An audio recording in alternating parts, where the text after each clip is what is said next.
Hello students, स्वागत है आपके अपने चैनल द जीनियस इंस्टीट्यूट में। आज का जो हमारा टॉपिक है क्लास 10th का, बहुत ही इम्पोर्टेंट टॉपिक है। सबसे बायोलॉजी का जो पहला टॉपिक है, जैव प्रक्रियाएं, जैव प्रक्रम। आशा है कि सभी लोग मेरा वीडियो देखते होंगे और उससे कुछ ना कुछ ज्ञान का प्रसार करते होंगे।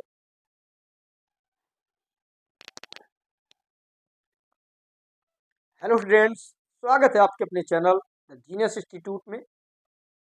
आशा है कि सभी लोग अच्छे होंगे और अपनी पढ़ाई को रेगुलर निरंतर बनाए रखे होंगे। बहुत ही दिन अब नहीं बचे हुए हैं आपके बोर्ड परीक्षा के। आज से ही लगभग आपके 20-22 दिन बचे हुए हैं और तैयारी को थोड़ा से रेगुलर और ज़्यादा, जहाँ आप 10-11 बजे तक पढ़ते हो वहाँ पर आप 2-2 बजे तक पढ़िए, क्योंकि ये मेहनत आपके लिए आपकी ज़िंदगी का एक सहारा है। जब आप इस मेहनत को सही मुकाम तक ले जाओगे तो आपका परिणाम ही ऐसा होगा कि जो इतिहास बदल देगा। इसलिए सभी लोग अपना निरंतर प्रयास करते रहिएगा, अनसॉल्व सॉल्व करते रहिएगा और इस वीडियो की सहायता से थोड़ा नोट्स बनाते रहिएगा, शॉर्ट नोट जो आपको सिर्फ बोर्ड में ही पढ़ना है। हम बहुत चीज़ें नहीं पढ़ा रहे, सिर्फ वही चीज़ पढ़ा रहे हैं जो ज़्यादातर पेपर में आने की संभावनाएं होती हैं और जो अनसॉल्व में कवर किया जाता है। तो इन सारी चीज़ों में आज जो हमारा क्लास 10th का पहला बायोलॉजी का चैप्टर है, बहुत ही मज़ेदार चैप्टर है। पूरा जीवन से अंदर से लगा के ऊपर तक की सारी आते पचौनी खोल के रख देंगे। देखिएगा, सबसे पहले क्वेश्चन है आपका, क्वेश्चन आता है जैव प्रक्रम किसे कहते हैं, जैव प्रक्रियाएं किसे कहते हैं। हम अपने से ही बात करते हैं, आपका क्या एग्जाम्पल कि जैव प्रक्रम, जैव प्रक्रियाओं का मतलब होता है भैया मुझे जिंदा रहना है। जिंदा रहना तो उसके सहारे नहीं रहना है भैया, भोजन के सहारे रहना। भोजन करूंगा तो जिंदा रहूंगा, सांस लूंगा तो जिंदा रहूंगा और कुछ खा पी के जब निकालूंगा तो जिंदा रहूंगा। कि खाने के बाद भरे रहूंगा तो जिंदा बना रहूंगा, नहीं। लेकिन अगर आप भरे रहोगे जिंदा ही नहीं रह सकते हो। अगर आप सांस नहीं लोगे जिंदा ही नहीं रह सकते हो। और आप यदि खाना ही नहीं खाओगे तो जिंदा। इसलिए जैव प्रक्रियाओं का मतलब होता है कि जीवों के जीवन जीने के लिए जो प्रक्रियाएं निरंतर करते रहते हैं उन्हीं को हम लोग जैव प्रक्रियाएं, जैव प्रक्रम, लाइफ प्रोसेस कहते हैं।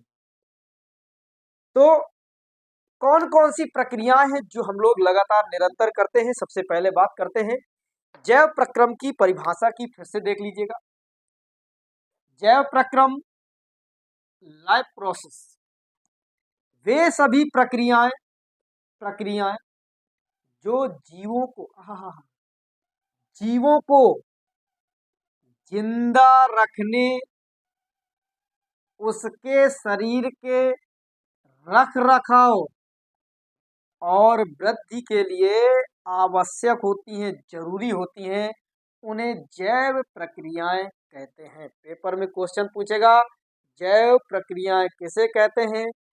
जैव प्रक्रियाओं का मतलब है ऐसी प्रक्रियाएं जो जीवों को जिंदा रखने, उनके शरीर का रख रखाव करने, वृद्धि करने, विकास करने के लिए जो जरूरी होती हैं उसे हम लोग कहते हैं जैव प्रक्रियाएं। अब थोड़ा सा चर्चा यहाँ पर कर लेते हैं कि जीव में एक होता है सजीव और इसी में लगा देंगे निर्जीव। सा लगा दिया सजीव बन गया, ना लगा दिया निर्जीव बन गया। तो सजीव और निर्जीव का मतलब क्या होता है। पहले के टाइम में हम लोगों को बताया जाता था, जब हम लोग कक्षा 6, 7, 8 में पढ़ते थे तो कहते थे, बात टीचर कहते थे भैया बताओ सजीव किसे कहते हैं, निर्जीव किसे कहते हैं। तो हम लोग बोलते थे भैया आहा, सजीव निर्जीव इतनी सरल। क्या होता था, जो चलते फिरते, हाँ चलते फिरते हैं, सजीव कहते हैं। और जो खड़े रहते हैं मूक बन करके, उन्हें निर्जीव कहते हैं। और अब के समय में ये तो तमाचा मारते हैं टीचर, "अट साले, ऐसे नहीं होता है।" तब नई परिभाषा के आधार पर हम लोग क्या कहते हैं? सजीव जो चलते हैं, जो सांस लेते हैं, अगर नहीं भी चलेंगे तो सांस लेंगे, खाना खाएंगे, उत्सर्जन करेंगे, ऐसी श्रेणी में जो आएगा तो भैया वो आपका कहलाएगा सजीव। अगर ये सारी प्रक्रियाएं कोई नहीं करता है तो निर्जीव कहलाएगा। जैसे मैं ये डस्टर ले लूं, भैया खाना खा ले, खाना खा ले, तो ये भैया निर्जीव है, तो खाना तो खाएगा ही नहीं। चलेगा भी अपने आप में ही, हम चला दे तो अलग बात है, फेंक दे चल जाएगा, लेकिन ना खाना खाएगा, ना चलेगा, ना एक डस्टर दूसरे डस्टर के साथ कुछ करके नया डस्टर बना लेगा, ऐसा कहीं कुछ नहीं होगा। तो ये सजीव और निर्जीव की परिभाषा थी भाई, कि जो ये सारी प्रक्रियाएं करते हैं वो आपके सजीव होते हैं, जो सारी प्रक्रियाएं नहीं करते वो निर्जीव होते हैं। बिल्कुल। फिर कौन कौन सी आ गई? पोषण, खाना खाना, श्वसन सांस लेना, जनन जनन करना, अपनी तरह के नए नए नन्हे मुन्ने बच्चों को पैदा करना, उत्सर्जन खा पी करके बाहर निकालना, परिवहन, हमारे अंदर रक्त का परिवहन होता है अपने आप, हृदय से निकल के पूरे बॉडी में, पूरी बॉडी से निकल के हृदय में, ये प्रोसेस भी होता है, ये अलग से हम चैप्टर है उसका अलग पढ़ेंगे। फिर बात आती है भैया जैव रासायनिक प्रक्रियाएं क्या होती है? बायोकेमिकल रिएक्शंस, इसको हम लोग बोलते हैं बायोकेमिकल रिएक्शंस। बायोकेमिकल रिएक्शंस क्या होती हैं? जो जीवों के शरीर में रासायनिक अपक्रियाएं होती हैं उन्हें हम लोग कह देते हैं बायोकेमिकल रिएक्शन। जीवों के अंदर होने वाली रासायनिक क्रियाओं को, जीवों के अंदर होने वाली रासायनिक क्रियाओं को हम लोग कहते हैं जैव रासायनिक क्रियाएं। ये जैव रासायनिक क्रियाएं आपकी दो प्रकार जैव रासायनिक क्रियाएं आपकी दो प्रकार की होती हैं। जैव रासायनिक क्रियाएं आपकी दो प्रकार की होती हैं। कौन कौन सी? एक होती हैं अपचयी और एक होती हैं उपचयी।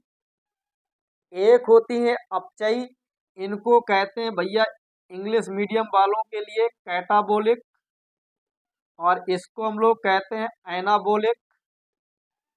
एनाबोलिक और इन दोनों का मिक्सचर जैव रासायनिक अपक्रियाओं को हम लोग दूसरे एक नाम देते हैं मेटाबोलिक।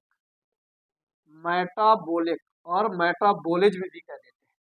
तो अपचयी का मतलब होता है कि इसमें जो जटिल अणु होते हैं, ये जटिल अणु है, ये टूट करके छोटे छोटे अणुओं में बिखर जाते हैं, और इस प्रोसेस को हम लोग कहते हैं विखंडन। भैया ऐसे ही विखंडन में होता है कि फिजन बोलते हैं इसको। क्या होता है कि जब एक जटिल अणु होगा और जटिल अणु कार्बनिक होगा, छोटे छोटे अकार्बनिक अणुओं में टूट जाता है, उसे हम लोग कहते हैं जाकर के अपचयी, कैटाबोलिक।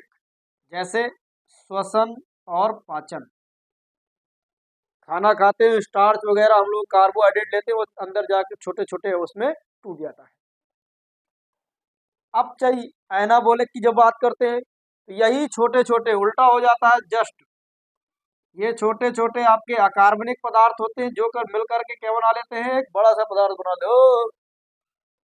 जिस प्रकार से छोटे छोटे शब्द मिल करके एक बड़ा सा सेंटेंस बना लेते हैं, ऐसे ही यहाँ भी है कि भैया छोटे छोटे अणु मिलेंगे, वो भी अकार्बनिक अणु मिलेंगे, तो अकार्बनिक अणु मिल करके क्या होते हैं? एक जटिल अणु का निर्माण कर लेते हैं, बड़ा अणु।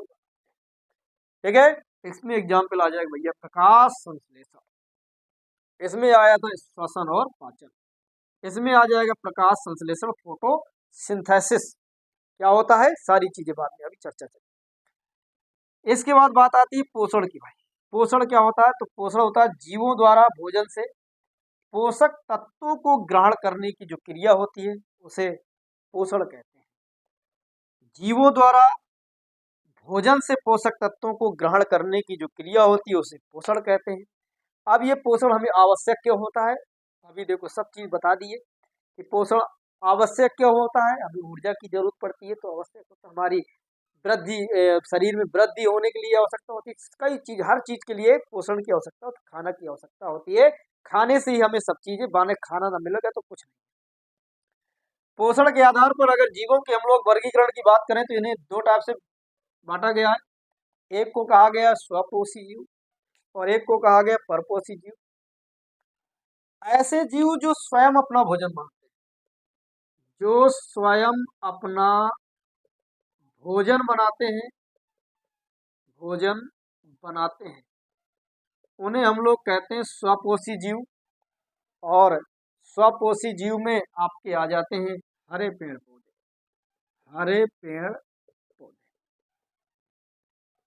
ये क्या करते हैं? प्रकाश संश्लेषण की क्रिया से, प्रकाश संश्लेषण की क्रिया द्वारा ये अपना भोजन बनाते हैं। और जिन जीवों में ऐसा पोषण होता है उन्हें स्वपोषी जीव कह देते हैं और इसको स्वपोषण कह देते हैं। इस पोषण को स्वपोषण कहते हैं तथा जिन जीवों में इस प्रकार का पोषण होता है उसे हम लोग स्वपोषी जीव कह देते हैं।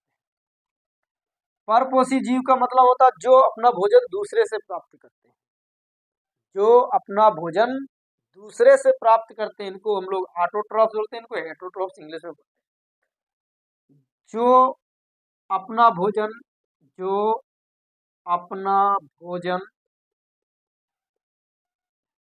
दूसरे से प्राप्त करते हैं, उन्हें हम लोग स्वपोषी जीव कहते हैं तथा इस प्रकार का पोषण स्वपोषण कहलाता है। जैसे हम सब लोग क्या है? परपोषी जीव है। और इन परपोषी जीवों में एक को कहा गया जैसे शाकाहारी, जो शाक सब्जी खाते हैं। एक को कहा गया मांसाहारी, जो मुर्गा बकरा सब चबा जाते हैं। और इसके बाद तुम्हारा तीसरा नंबर एक परजीवी होते हैं और चौथा नंबर एक मृतोपजीवी अपमार्जक भी होते हैं, इन्हीं को हम अपमार्जक भी कह सकते हैं। तो शाकाहारी जो खाना अपना हरी सब्जी पत्ती खाते हैं, मांसाहारी जो मांस पे डिपेंड रहता है, परजीवी जो एक दूसरे का सपोर्ट करते हैं, एक दूसरे के ऊपर रह करके वो अपना जीवन यापन करते हैं। मृतोपजीवी जो मरे हुए जीवों को खाते हैं। और इन्हीं दोनों की एक कड़ी होती है जिसे हम लोग कहते हैं सर्वाहारी, जिसमें मानव आता है। तो इस प्रकार से ये पोषण का पार्ट है, सब लोग एक बार पढ़ लीजिएगा, बहुत इंपॉर्टेंट क्वेश्चन आता है, पोषण किसे कहते हैं, कितने प्रकार का होता है। इसके बाद हम लोग नए वीडियो में आपको पाचन क्या होता है, पाचन का चित्र जो आपके बोर्ड में बहुत पूछा जाता है, उसकी हम लोग चर्चा करेंगे नेक्स्ट लेक्चर में। और सभी लोग इस वीडियो को पूरा जरूर देखें और देखने के बाद उसमें लाइक, सब्सक्राइब, कमेंट जरूर करें। धन्यवाद।